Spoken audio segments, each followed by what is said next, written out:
Hello members of the internet and welcome to December's Mega Mystery Box. Why is it so mega? I could fit it in one box. Seriously. I've gotten so much stuff, it's unbelievable. So, there's a few things that needs to be repaired, so I got my soldering iron fired up right behind the camera, and we're going to go ahead and see what I got for December. It's a lot of stuff. So to begin with, I thought I had 8 power supplies, but no, I got 9. And out of those 9, the 2 gray on the top are actually functional, and this one seems to be okay, but I haven't tested it yet. The other ones have a couple voltage capacitors, which is an easy fix, not a big deal. And that takes up a lot of space, so yeah. I'm going to go quickly over the specs very quickly. How did I get this? Basically, the reason why my head is so bright is because there's snow. This is a snowy day, and basically the reason also I got those is because I offered myself to work for the guy that I basically pick up the scrap parts at. And he has so many PCs to strip, it's unbelievable. So he also told me that anything I wanted while I'm stripping it, I could just set it aside and we'll set up the pricing later. And that's what I did, because since I was in the front line, I was the only one stripping PCs. I went ahead and did that just right. And I didn't go, he usually would give me $60 a day. But I wouldn't know. I often blew it on 2 days in a row, so yeah. So technically, now I'm not really picking any more stuff up because, well, I mean, look at the amount of power supplies. I had a shortage of power supplies, but now I don't think so. And well, there's nothing much interesting anymore. There's a lot of Dells. The Optiplex GX60, which is the slim version of the 260. There was a couple more Dell BTX systems, and they were all mostly garbage. There was a lot of IBM NetVistas like the one I have, so it's pointless to bring another one home. There's a couple of them I did bring home though. A couple of them, 2 of them are HPs, 2 of them are Dell. We'll see them later. It's been a long journey, and I'm going back there Monday to strip a couple more. I think there's one more skid. A couple more after, so like a couple more PCs on another skid. I'm not sure, but one thing for sure is the amount of scrap I went through. It's a lot of stuff. So let's go ahead and begin, because I think this video is going to be a very long video. So up first we have a Logisys power supply. This little dragon here, or whatever you call that. Get the glare off. Piano black finish, and this one is a, how many watts? 575 watt power supply, and it's got 25 amps on one 12 volt rail. So this one, when I looked at it, I normally look at the amps mostly, because, well, that's kind of what's mostly important besides the wattage. So I looked at it, I said, that's a keeper. Now, this one, if I can get all this untangling done. Come on. Oh, you can do it. Oh, come on, you can do it. You can do it. Come on. Yeah, there's nothing modular, by the way. This one is the X-Supply 500 watts. It's got 2 12 volt rails, one at 15 amps and the other one at 23 amps. That's a good power supply. And, yeah, 33 amps on the 5 volt rail. Well, I'll just basically cover the 12 volt rail because that's what's mostly important in the power supply. Except when you're seeing like 18 amps on the 5 volt rail, then I wouldn't, bother with this one. That's the other one. A Seasonic 80 plus bronze certified power supply. Does it have active PFC? Yeah. I don't know. It doesn't say it. I don't give a shit. 350 watts, 2 12 volt rails, both at 17 amps. Yeah, 70 amps, I'd wonder. That's right aside. This one requires some fixing, and it's all tangled up. Son of a gun. This is an HEC 300 watt power supply, 15 amps on the 12 volt rail. That's it. This is a power supply I'd use for a basic machine. Since I have a couple of them, this is gonna go well with it. Was this one? Yeah. I don't remember. Yeah, I think that was the first day, or maybe it was another day that I actually bought a couple. This could be the reason why I have 9. Alright, we have an AGI power supply. This is a 350 watt power supply. Two 12 volt rails, both at 15 amps. This one is active PFC. Has a couple bulge capacitors and is 80 plus certified. Yeah, let's get the glare off. Fudge, the snow makes my head go white. I'm not Santa Claus, by the way. Not this year anyways. Another one is an FSP group, 80 plus bronze once again. We're talking about 500 watt peak. Max is 450 watts, so let's put it 450. Two 12 volt rails, both at 18 amps. Good. They all need to be fixed, so. But 1 or 2 volts. Maybe one of them has 4. These are a pain in the ass though. They're the Cooler Master. This is 460 watt power supply. Two 12 volt rails at 18 amps. I got one. And I got another one. So there's no point of going on with 2 of them. Jeez, there really is a lot of leads in there. Ooh. And after all, we have the Antec 350 watt power supply, Smart Power. When I got this one, I knew there'd be a bulge capacitor. It's always the same problem with those stupid things. It's heavy though. Two 12 volt rails, one at 10 amps, the other one at 15 amps. And the output, like I've mentioned, is 350 watts. It's a lot of leads, takes a lot of space because of the cables. That's what happens when you got 9 power supplies. Okay, let's go with the drives and peripherals. And I just scratched on something. I don't know what it was. I don't care. I found this on an old machine. It's a 50-pin SCSI tape drive. When I saw it, I knew I had to get it because it's old. And where is it?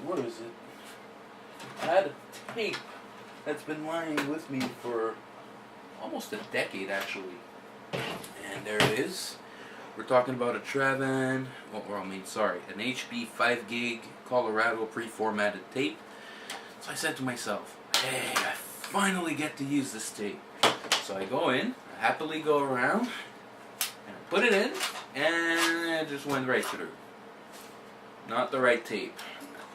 I don't know, I think it takes a giant tape, maybe there's a piece missing. Look, I have no idea about tape technology. But this is an Archive Corporation. The model number is the 2525S. Is it S? Yeah, it looks like an S. Or there's also the LR56637. It's made in Singapore, and you have your little lever here for eject. I've not powered this one on, and I think it's just going to become a collector's part, because I really have no idea what kind of tape goes in there, and I'm not sure exactly what I can do with this. It does say 525 MB right here, which could mean maybe 525 megabytes as max capacity tape. Who knows? So this, unfortunately, has to go right back in its case, and I have to find another tape drive for this. I think I had it once, but it connected via a floppy cable and never worked. I don't know. Anyways, what came with it? It's been a long time. I haven't seen one of those. 5 1/4 inch floppy drive. This one uses the edge connector here. So I took the floppy cable. I'll show you later. And yeah, it's been a while. I haven't seen one, so I picked it up. Even though I don't even have a single floppy disk, I went on eBay and they're asking prices that look nice, but the shipping's kind of weird. But yeah, maybe later I'll get them. This came out from an old Pentium, I think it was 75, socket 5. I wanted to take the CPU since I had the gold plating, but unfortunately the owner said, I kind of like to keep that. It's got good, good value for scrap. Oh well. I still managed to haul out 2.1 gig Seagate ST12400N, and that's it. ST12400N. It's a big drive. It spins up. Doesn't have anything wrong with it, but I can't really try it because I also took home the controller that went with for both tape drive and the hard drive. And here it is, the SCSI card for it. Seems to have another connector here. Could be an IDE. I don't know. It's an Adaptec AIC 79700, and the reason why I can't use it, as I say. Yeah. Well, I guess my piece of shit Pentium system could actually take a use of it, but you want to keep everything together. You don't want to use a different SCSI adapter for all this stuff. I'm not even sure what kind of operating system is in there, if there's any. Speaking of accessories, a shitload of plastic clips because, well, I have a case that requires those, and I was having a short, so I got them. As well as the power supply, oh, there it is, it's too far. Anyways, it's the power supply clip that goes with the case. One of my case was missing that, so I took it. Now, let's go for hard drives. Quantum, 420 megabyte hard drive. Your jumper settings are here. Since the logic is mostly different now, you won't really see them there. You have to look here. Sometimes they're in the front. You just got to keep an eye on that. An 80 gig IDE Seagate Barracuda. Of course, with its protective thing that doesn't seem to do much. Except look nice. An 80 gig Samsung Serial ATA hard drive. Nothing fancy. Just good old Samsung, I guess. And, oh, I got a Craptor. And I got my phone ringing. Hold on a minute. Alright, well, I took care of the call, so. Diamond Max 980 gig. IDE hard drive, nothing fancy. I took it because, well, I don't know. I guess it was high over there. I don't know. And of course, this is the said floppy drive with the IDE and the edge connector for the big fat ass 5 1/4 inch floppy drive. And that tower was huge. I'm talking about from the ground. Let's say this is the table right here. It was probably around way too high. It was around, I say, 4 feet tall. Power supply was as big as this. It was crazy. I never saw, well, I did see a system like this, but I never saw a power supply like that. I guess you see something new every day. Okay, peripherals, video cards. We got another, I think this is another GT210. Oh, I'm sorry. It is not. It is a GT520. Not bad. Not bad at all. It did have the same heatsink as the GT210 that I own, so I guess I was mistaken. We also have another stupid fanless design, which feels very wobbly. This is a 7300 GT Silent with crud and shit. I don't have good vibes on this one.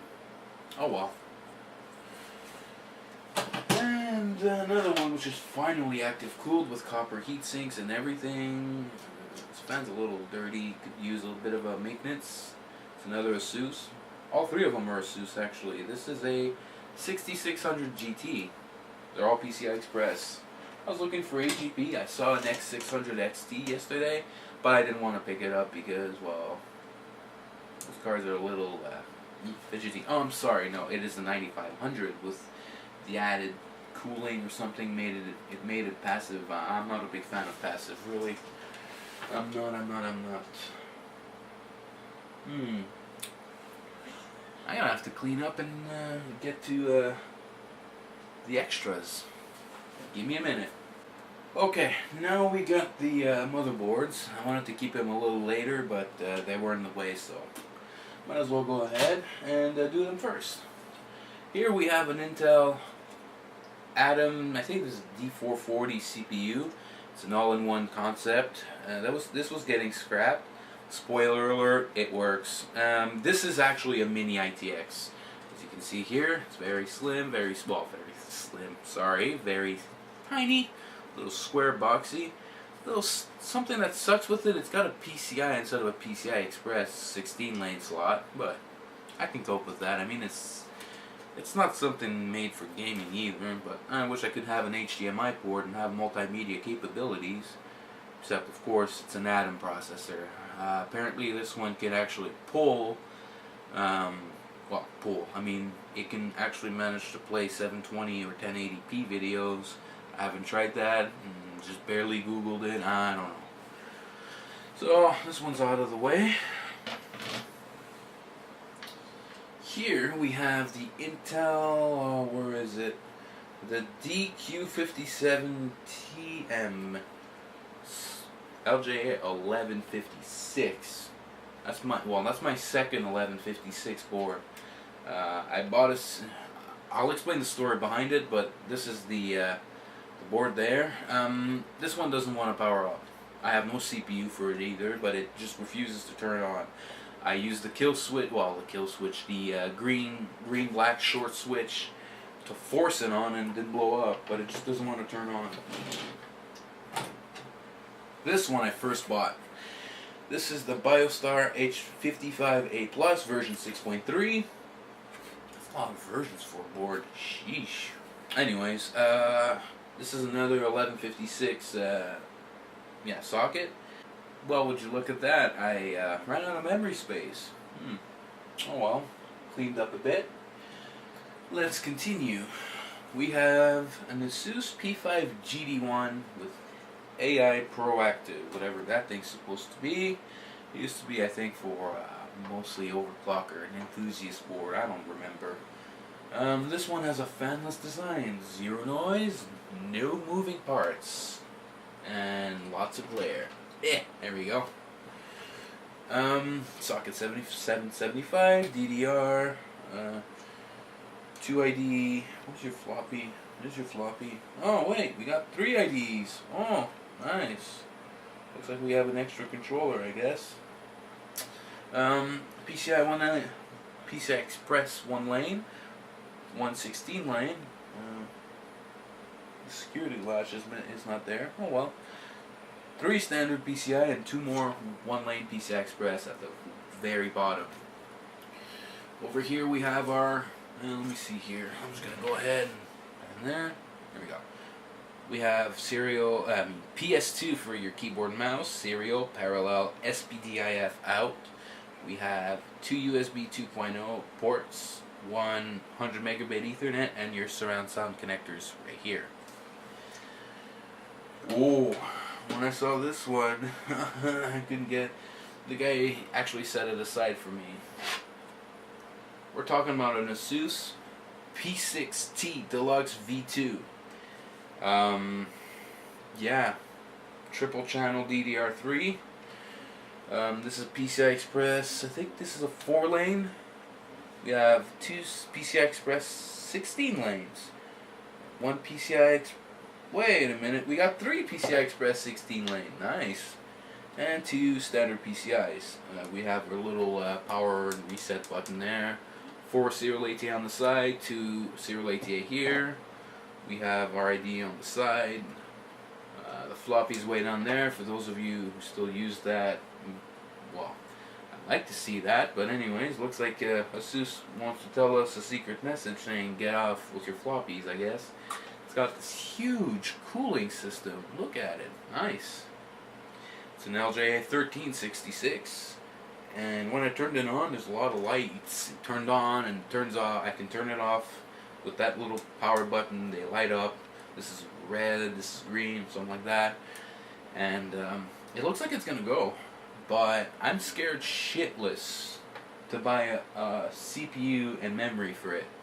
Because while Xeons go cheap, it doesn't seem to support it really. But apparently a lot of people have used X58 chipsets and have had no problems with their Xeons. But looking at Core i7s, they're not cheap.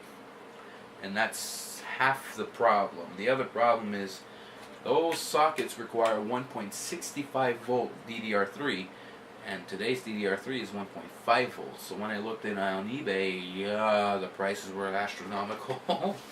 I'm kind of worried to spend all this money and realize it's a dead board, but it actually looks like it's gonna go.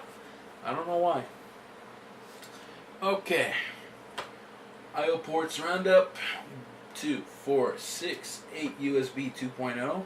We have an external serial ATA, FireWire, dual gigabit Ethernet, SPDIF, and your optical out. For your audio, is that an optical out? Yeah, I think it's optic. Anyways, surround sound, all this good stuff, and a nice board. I think this was actually one of the higher end boards they got for that. I don't remember really, but it's a nice board to keep. Oh yes, I've been saving the best for the last. For those of you who remember Tom's Hardware, the CPU cooler, the cooling there, the Pentium 4 overclocked at 5.2 gigahertz. When I saw that board, I said I want it. I was around 15, and I've been actively searching it for around 2 to 3 years without success. Actually, no, 5 years, I'm sorry. Without success. And when I was there in the line of, well, you know, front lines to make the board triage, I found it. I said, this is an automatic keeper. Here's a little piece of plastic. Say hello to the Asus P4C800E with lots of glare. I have been waiting to get my hands on this board for so long. The reason why? Well, I guess it's because Tom's Hardware damn overclocks or something. I don't overclock either. I don't know why. Anyways, let's get the roundup. We got 1, 2, 3 IDE IDE ports. 1 floppy controller. We got 4 serial ATA ports right here. 1 AGP Pro. 1, 2, 3, 4, 5 PCI slots right here. As long as your socket 478 socket right there. This is powered by the Intel 875P chipset, which is the highest end. So I guess this is probably the highest end board you can ever get. And let's go around with the roundup of connectors, which is kind of odd because the P4P800E is an 865 chipset and it had surround sound. This one does not, or maybe does not look like it. Anyways, let's go ahead. PS2 for keyboard and mouse, parallel serial SPDIF, 4 USB 2.0, a FireWire, 100 megabit Ethernet, and your onboard audio. It looks rather, you know, back then it used to be the top of the line. Just look at it. I'm actually happy, dead or alive, I don't care. I've been searching for it, and I have it. I have the board I've been looking for so long. That's it for the board. Let's go for the rest. The accessories and all the coolers. But, oh yeah, before I forget. Now where is it? Where did I put it? Oh, there it is. When I went ahead and bought the 1366 and the 1156 boards, I was looking on eBay, oh boy, and you know, I settled for a Pentium G2960. I don't remember the exact model name, but I bought a CPU and a cooler. But I did a fatal mistake. I forgot to turn on the board, see if they powered up. So this is where I figured out I'll start the LJ 1366 first. And it powered on, no problem. I go on this one, does not turn on. You know, I kept pressing buttons like, oh shit. I forgot the simplest thing ever. See if the board turns on. Nope. So out of panic, when I saw this, I took it immediately. Both of them have no bent pins or anything. One a bit of dust. Still doesn't turn on. I'm starting to get worried. That CPU is on its way. I'm starting to get worried. Maybe they just don't turn on because there's no CPU installed. I don't know. But I'm getting worried because I would love to get an LJ 1156 system and maybe just go ahead and sell it. You know, I don't really see a use for me to keep an 1156 somewhere. Maybe it could be a better bet for my video editing machine, but I didn't choose the right CPU for that. So, that said in mind, and that stupid story of me being a herp derp, and once again, being aside, let's go and check the accessories and the coolers. Accessory time.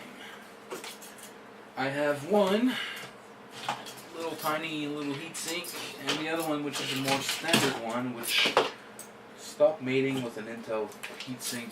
Alright. Those two little, this one's not stock, this is an AMD stock heatsink. Those are AM2 coolers, and, well, 939 AM2, they both fit really, maybe even 754. And, yeah, they're AMD coolers, nothing fancy. I was actually getting a shortage of it. This thing is another AMD cooler with copper heat pipes and everything. This, I believe, was only shipped with the Athlon 64X2 6400 Plus, because I did buy one and it came with that cooler. That was a long time ago. I never used the cooler. Instead I had that huge ass radiator from Thermaltake. What was the Cooler Master? One way or another, it was huge and it was pointless. I got this. What is it? Plugs into your AGP slot and it's actually memory. Just memory. So I guess it gives your onboard graphics dedicated memory. I found this in a compact system. It was a Desk Pro EX or EN, one or the other. So I kept it aside. I found it cool. So, I mean, I'm not sure if this will work on any system, or maybe it'll kaboom. Who knows? But dedicated memory on your integrated video card. I mean, integrated graphics card. Why not? You know, why not? Like it says, hook, MAH. Meh. Basically my expression. Meh. Do you want fans? I got fans. I got fans. I got fans galore. 280mm fan. One of them spins freely. The other one needs some lube. I haven't checked the fans when I bought them. One nice 120mm. Excuse me. Oh boy. 120mm fan. And two 92mm fans. They will spin freely. You never know when you need fans. And this little guy, I was actually stripping computers, like I've mentioned for I don't know how many times, and I stumbled upon an A8N SLI from ASUS, and the October mystery box, I believe I got that. I got the exact same board, no chip. It had no chipset cooler, but I stumbled upon it, and since I had to scrap it because I believed it was not good anymore, look what followed me home. I got the cooler, finally. I'm gonna hook this thing up, and I'll get it built up on its own. And since I was on the mayhem, why not? I just went ahead and stripped another CPU heatsink. They got the hook styles. Maybe it'll fit for the X38 chipset HP board that I got in November. But that thing gets very hot, so I'm actually very scared for that chipset. So is that it? I think that's it. Yeah, it looks like, yeah, that's it. For the small parts. Yeah, then I didn't tell you, I got bigger parts than that. Alright, let's get the bigger parts. Oh my goodness, there's so much stuff, I even forgot this. This is one of the biggest thing ever. One of my Dell Dimension 3000s are lacking its stock cooler and the whole thing, the whole assembly. So I went ahead, and since there were so many of them, I picked up one of them with a copper heatsink and a Dell assembly. And I also took away from the Dell Dimension 3000 and one from the 4550 their floppy drives. That's right, both of them. Well, a lot of Dell Dimension 3000 didn't have floppy drives, and those two are no exceptions. Well, I'll make them an exception to the rule. Sweet. Let's talk about computers, branded computers, because that's what basically my main channel is supposed to be consisting of. HP Slimline, this is a T5000? Ah, it's gotta be something else. Yeah, it's a T5710 with XP embedded with a 1.2 gigahertz CPU. Which is a piece of shit Transmeta Crusoe or Crusoe, whatever you want to say. And how about something even better? This is the HP T5720 Slimline, HP embedded, and a 1 gigahertz AMD Geode CPU. Both of them work. Oh, well, we're gonna get through them later on. They'll get their own video. Dell Dimension 9150, and it has a missing optical drive. Yay me, and whoops. I actually realized that I'm missing a couple of expansion bays. Not a big deal. It also was missing a hard drive caddy, so I took one that wasn't even made for this thing, and it works, no problem. And the door is here. I have the door. But some ass had decided it'd be funny to take the serial ATA connectors here and cut one. You guys probably won't see it. Here, let's take a closer look, shall we? Some ass had think it was funny to remove a serial ATA connector. Or it looks like a Molex. Actually, no, it's a Molex. So I'm gonna have to use a connector or an extender and, you know, extend it with another pair so it'll look nice. Jeez, at least the other one. Ah, another one too? Come on. That's two of them. You know, removing a heatsink off a board is one thing. When we're talking about power supplies, you got a fucking problem.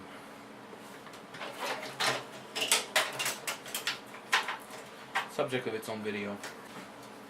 And the last branded PC, Dell Dimension 8300, which is kind of a letdown, even though it's an 875 chipset too. I think their firmware, microcode, whatever thing has a design flaw, so it probably did not utilize the full potential. But we'll get to that later. This one seems to work properly, actually. So we'll get to that. We'll get to this one later on. I got one more thing. Told you it was a mega mystery box. And take case, and this is where the plastic's supposed to be. I'll fix that later. You open it up on the side. Can I open it up? Oh, you don't open it up. Okay, whatever. Going inside, there's 2 thumb screws. Typical thing. Piano white finish. Nice, nice, nice. You open it up, and there we go. This fan that's in the back here was not even plugged in. It was not even used. It has those little clips right there. It has some specific screws for the hard drive caddies, which I can remove. I don't even know how. I don't remember. They are removable. Whatever. Oh wait, can I remove the case cover? Am I supposed to remove the case cover? Oh, forget it. Anyways, it's a nice case, whatever. Missing a couple things. Not a big deal. Optical drives can fix it. And I have the A8N SLI IO shield plate at the back, ready for installation. I guess we know which board goes in there. So that's it for that mystery box. Stay tuned for part 2 so we can test them all. And until next time, take care.